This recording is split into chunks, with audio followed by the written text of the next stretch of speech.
বজাইলে বিনা পানি পানি বইলে তো হাত হাতরে চক্র ধরলে চক্র পানি তোমার যদি কথাকে লক্ষ্য করা যায় বলে চক্র পানি ত্রিশূল ধরলে ত্রিশূল পানি ষোলো পানি হ্যাঁ যে ঠেঙ্গাতে ধরলো আহে ঠেঙ্গা পানি চা ধরলে চা পানি পানি ধরলে পানি পানি পানি পানি মোবাইল ধরলে মোবাইল পানি মোবাইল পানি যে যা ধরলা তো পানি অসুবিধা কোন আরম্ভ করো শোনো শোনো পুরো কর্তব্য ହେଲା মা বাପାଙ୍କର ସେବା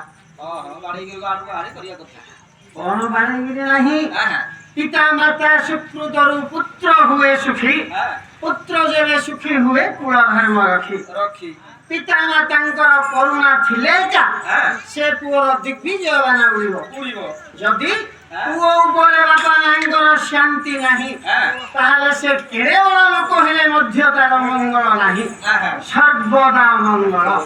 ତେଣୁ ଯେତେବେଳେ ଆମେ ଜଗତର ମା ଜଗତ ସରସ୍ୱତୀଙ୍କୁ ପଦେ ବନ୍ଦନା କଲେ ଜଗତର ପିତା କଲରା ନିମକୁ ମଧ୍ୟ ଡାକିବା କଣ କଲରା ନିମରେ ଦଶି ମୁଖା ସଫା ହେବ ନାହିଁ ନାହିଁ ଜଗତର ପିତା ଯେ ଜଗନ୍ନାଥ ପିତା ବୋଇଲେ ବାପା ହେଲେ ଆଜିଠୁ କଲରାକୁ ବାପା ବୋଲି ଡାକିବା କଲରାକୁ ନାହିଁ ଭଗବାନ ଯୋଉ ନିରଞ୍ଜନରେ ବିରାଜମାନ ହୋଇଛନ୍ତି ଜଗନ୍ନାଥ ତାଙ୍କୁ ବୋଧେ ଧ୍ୟାନ କରିବା କଣ ବୋଲି ଭକ୍ତ କହୁଛି ହେ ମହାପ୍ରଭୁ ଧନ ବରନ ହେ ବୃନ୍ଦାବନ ଚନ୍ଦନା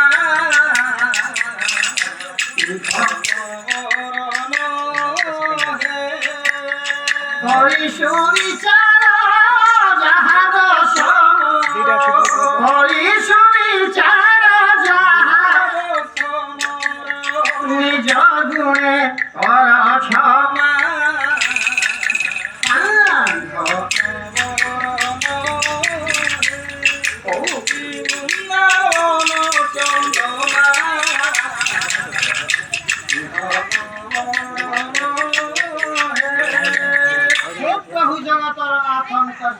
हे रांडवाईना लोकनाथ कौन रांडवाईना लोकनाथ बोली कहूछ जगत जागरनाथ बोली जगन्नाथ ताई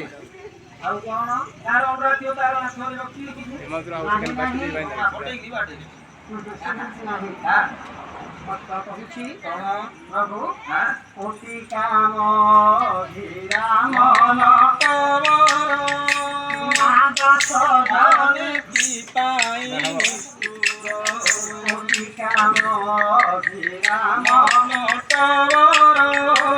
মাদস ধনে কি পাই জীবনে মরণে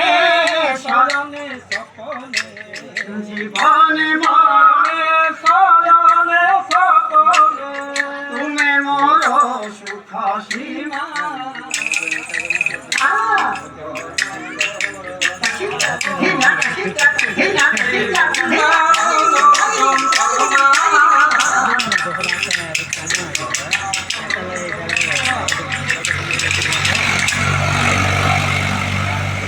লিখেছেনটি ঘরে তারি ঘোষা হ্যালো হ্যালো হ্যাঁ ঘরে তারি কিরে রে ভিতর পড়া আচ্ছা জি বলে অবহেলা বলে অবহেলা বড় জলা যশু সমা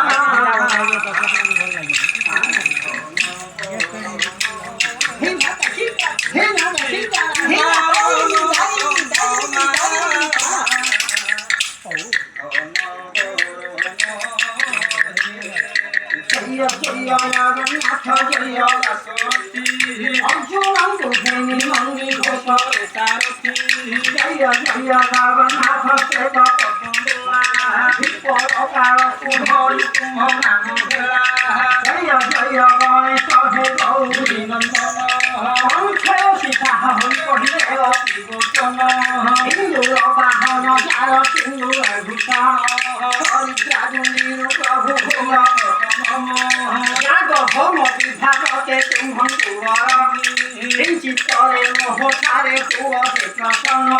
আজ্ঞা হেলে তিহারত লিয়াগি কহি জগন্নাথ সাগর পার্বতী পুত্র রাম রাম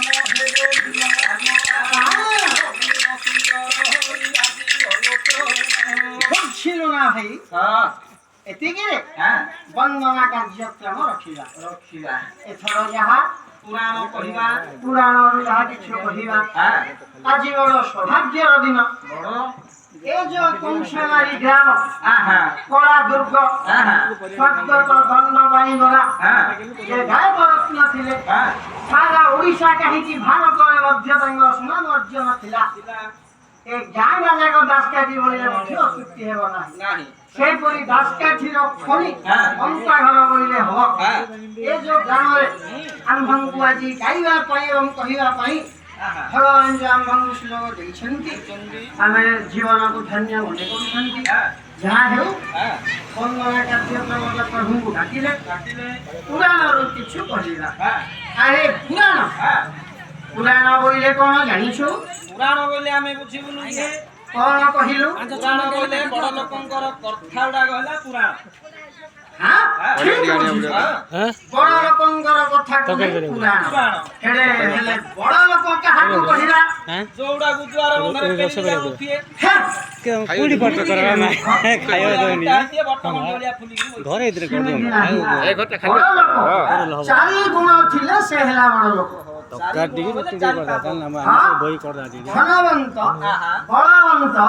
ବୁଦ୍ଧିମନ୍ତ ରୂପବନ୍ତ ଚାରିଟା ଥିଲେ ସଂସାରରେ ସିଏ ବଡ ଏଣୁ ହେଲେ ବଡ ଲୋକଙ୍କର କଥା ଗୁଡା ବଡ ବଡ କଥା ଆଗା ନିଶ୍ଚୟ ବଡ ଲୋକ ଘର କଲେ ବଡ ଘର କରିଛି ବୋଲି କହିବୁ ବଡ ଘର ବଡ ଲୋକ ଭୋଜି କଲେ ମଧ୍ୟ ବଡ ଭୋଜି କରୁଥିଲା ବଡ ଭୋଜି କେଇଥିରେ କିନା ନା ପ୍ୟାକେଟ ଧରି ପିଲା କେଜି ବଳଗାଲ ଥିବ ନା ହଁ ହଁ ହେଲେ ବଡ ଲୋକ ଅଛି ତାହେଲେ ମଧ୍ୟ ବଟ ମାଇକି ନାମ ଶୁଣେ ଜର୍ସି ଭଳିଆ ନାହିଁ ନାହିଁ ସେମିତି ଅଛି କି ସବୁରେ ବଡ ହବାର ଅଛି ନା ନାହିଁ ସାନ ରୋଗ ହେଲେ ସାନ ରୋଗ ଗାଁ ଗାଉlia ଡାକ୍ତର ପାଖରେ ଭଲ ହେଇଯିବ ହେଲେ ବଟନ ରୋଗ ହେଲେ କଣ ଜାଣିଛ ନା ମୋ ରୋଗ ଏମିତି ନାହିଁ ଏ କଥା ରେଟୁ ଯାଇନି ଆରେ ଭାଇ ଆଜି ଏଠାରେ ଆମ୍ଭେ ମହାଭାରତରୁ ମଦନାବତୀ ହରଣ କୁରୁ ପାଣ୍ଡବଙ୍କ ଯୁଦ୍ଧ ଏ ବିଷୟଟି ଆରମ୍ଭ କରିବା ଇଏ ତ ଦାସକାଠିର ଖଣି ୟାଙ୍କ ଆଗରେ ଆମେ ଆଉ କଣ କହିବା ଯାହା କାବୁ କାବୁ କରି ସିନା କହିବା କଥା ୟାଙ୍କଠୁ ଆମେ ବଳିଯିବା ନାହିଁ ଏଥିରେ ଆମେ ତ ବାଳକ ଯାହା ହେଉ ଭଗବାନଙ୍କୁ ପ୍ରାର୍ଥନା କରି ଏ ଗ୍ରାମ ଲୋକଙ୍କର ଆଶୀର୍ବାଦରେ ପୁରାଣଟିଏ କହିବା ମଦନାବତୀ ହରଣ ବଳିବ ସ୍ୱତ ପୁଚ୍ଛା କଲେ ଅବସ୍ଥି ମୁନିକି ପାନ ଖଣ୍ଡରେ କି ପାଣି ରହିଛ ହେ ପୁତି କଣ ପାନ ଖଣ୍ଡ ଏ ଯୋଉ ପାନ ବାଡରେ ଖାଉଛନ୍ତି ଅଗସ୍ତି ତାଙ୍କେ ପରା ଆରେ ସେ ଅବସ୍ଥି ନାହିଁ ଆଉ କଣ ଅଗସ୍ତି ଅଗସ୍ତି ଯେ କି ସ୍ୱୟଂ ଦ୍ୱିତୀୟ ବ୍ରହ୍ମା କୁମ୍ଭ ଋଷିଙ୍କର ପୁତ୍ର ଅଗସ୍ତି ମହାଋଷି କୁମ୍ଭର ପୁଅ ଗିଲାସ ନାହିଁ ଗିଲାସ ନାହିଁ ତନେ ଢାଳ ଆରେ ନାହିଁ ବାବୁ ଋଷିଙ୍କର ନାମ ହେଲା କୁମ୍ଭ ଋଷି ବାପା ନା କୁମ୍ଭ ଋଷି ହଁ ତାଙ୍କ ପୁଅ ହେଲେ ଅଗସ୍ତି ଅଗସ୍ତି ଋଷି। ତାଙ୍କେ କଣ କରିଥିଲେ ଯେ ତାଙ୍କ ନାଁଟା ବିଖ୍ୟାତ ହେଲା ସେ ଯୋଉ ଅଗସ୍ତି ଥିଲେ ଏ ସପତ ସମୁଦ୍ରକୁ ଏକ ଚଳୁ କରି ପିଇ ଯାଇଥିଲେ ବାଃ ଏତେ ଶକ୍ତି ଥିଲା ବୋଲେ ସେଇଟା ପେଟ ହେଇ ନଥିବ ପେଟ ନାହିଁ ଟାଙ୍କିଟା ଆହେ ସେପରି ଜ୍ଞାନ ହେଲେ ସାତ ସମୁଦ୍ର ପାଣି ପିଇଦେଲେ ହଁ ହେଲେ ସମୁଦ୍ରକୁ ପାଣି ଆସିଲା କୁଆଡୁ ଏ ଯୋଉ ସପତ ସମୁଦ୍ର ରହିଛି ସେ ଯୋଉ ପାଣି ଥିଲା ସେ ତାଙ୍କର ଜ୍ଞାନ ବଳରେ ପିଇ ଯାଇଥିଲେ ଆଉ ଥରେ ନଦୀ ନାଳ ପାଣି ଯାଇକି ସମୁଦ୍ରଟା ଭରି